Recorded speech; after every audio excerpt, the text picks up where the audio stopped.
একটি দুটি নয়, যুক্তরাজ্যে একাই ৩০০টি ফ্ল্যাট বাড়ি কিনেছেন সাবেক ভূমিমন্ত্রী সাইফুজ্জামান চৌধুরী।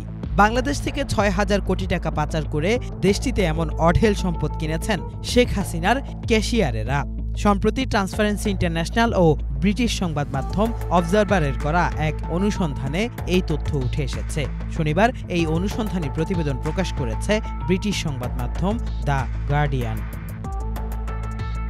অনুসন্ধানী প্রতিবেদনটিতে ট্রান্সপারেন্সি ইন্টারন্যাশনাল ও অবজারভার দাবি করেছে, ফ্ল্যাট থেকে শুরু করে সুবিশাল অট্টালিকা সহ যুক্তরাজ্যে শেখ হাসিনার ঘনিষ্ঠ ব্যক্তিদের ৩৫০টি সম্পত্তির সন্ধান পেয়েছে তারা, যার মধ্যে সাবেক ভূমিমন্ত্রী সাইফুজ্জামান চৌধুরী একাই কিনেছেন ৩০০টি। এসব সম্পদের অধিকাংশই বিভিন্ন অফশোর কোম্পানির নামে কেনা হয়েছে বলেও প্রতিবেদনে উল্লেখ করা হয়।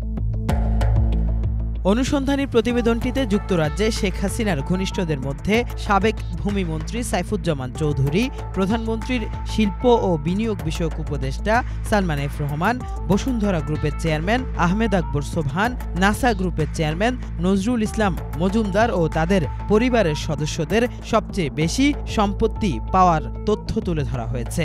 তবে যুক্তরাজ্যে সম্পদের তালিকায় সবার শীর্ষে পাওয়া গেছে সাবেক ভূমিমন্ত্রী সাইফুজ্জামান চৌধুরীর নাম। যে আমাদেরকে কথায় কথা বলছে পালানোর সময়ও পাবে না, আমরা কি চোর না আমরা ডাকাত।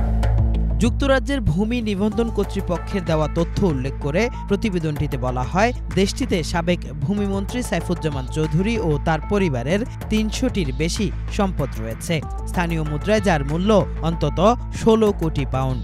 দেশটিতে সম্পদের দিক থেকে দ্বিতীয় অবস্থানে থাকা সালমান এফ রহমান পরিবারের সদস্যদের ৭টি বিলাসবহুল অ্যাপার্টমেন্টের মালিকানার তথ্য পাওয়া গেছে। এছাড়া রাজনীতিবিদদের বাইরে শেখ হাসিনা সরকারের ঘনিষ্ঠ ব্যবসায়ীদেরও সম্পদ পাওয়া গেছে যুক্তরাজ্যে। দেশটিতে নাসা গ্রুপের চেয়ারম্যান নজরুল ইসলাম মজুমদার ও তার পরিবারের ৫টি সম্পত্তি কেনার তথ্য পাওয়া গেছে, স্থানীয় মুদ্রায় যার মূল্য ৩,৮০,০০,০০০ পাউন্ড। ১,৩০,০০,০০০ পাউন্ডে কেনা বসুন্ধরা গ্রুপের চেয়ারম্যান আহমেদ আকবর সোবহান পরিবারেরও ২টি সম্পত্তির সন্ধান পাওয়ার তথ্য তুলে ধরা হয়েছে অনুসন্ধানী প্রতিবেদনটিতে। কিফায়াত শাকিল, বাংলা ভিশন, ঢাকা।